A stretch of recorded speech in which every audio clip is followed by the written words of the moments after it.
Hi, I'm Lerch. I paddle with the Gig Harbor Canoe and Kayak Racing Team, and I am currently on my way to Team USA. It was a lot of effort to get there in the first place. A lot of long days, paddling on the water and then on the gym. Sacramento, my big hope for it, regardless of how I placed on the team, was to be really happy with how I raced. That way, if I didn't qualify, I would have still been appreciative of my experience, and I couldn't have asked for better trials. Qualifying for the team on that final day, though, was, it felt awesome. Trials is for every USA-related canoe and kayak world event. For my age group, it's Junior Worlds.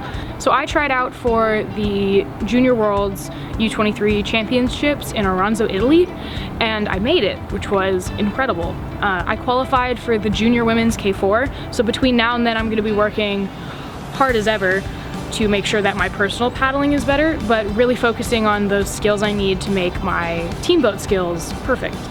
I was one of 9 who made it for the US. Out of Gig Harbor, that was only 4, and that's across all divisions, not just junior women's. So we'll do some practices between now and then. We're going to Ted Houck, and we're hopefully going to be able to practice our K4. But we leave 12 days before the event starts, which is June 19th, to travel to Italy.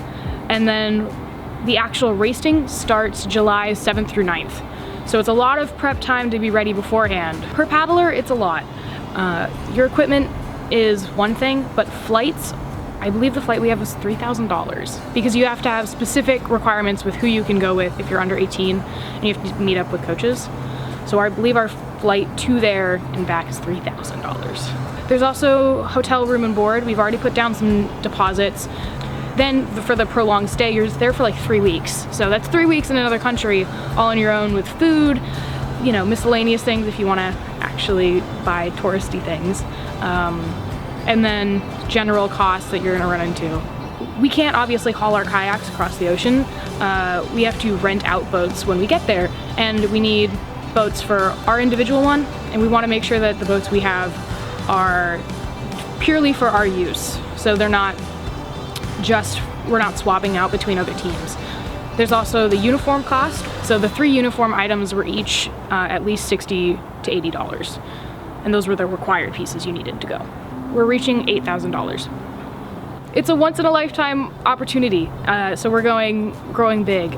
I moved out of the OHR age group last year. I got to go last year, and that was so much fun. I had no idea that international racing could be so good for my socials, like skills, and then also just from a racing experience. It hooked me on wanting to go to Junior Worlds. But because I am turning 18 this year, this is the only year I can go to Junior Worlds. Next year I'll have to qualify for seniors, and that's when people start getting serious about going to the Olympics. So going to Junior Worlds this year is a big paddling milestone that is a once in a lifetime opportunity. So the way that competitions are divided up, you have to be certain ages to go. The regular age groups are juvies, which are under 16, juniors, which is what I am, which is under 18, and it takes effect from the first of the year. So I've got quite the poor birthday because I turn 18 late in the year, which means I get like 1 less year instead of a long one. Then there's U23.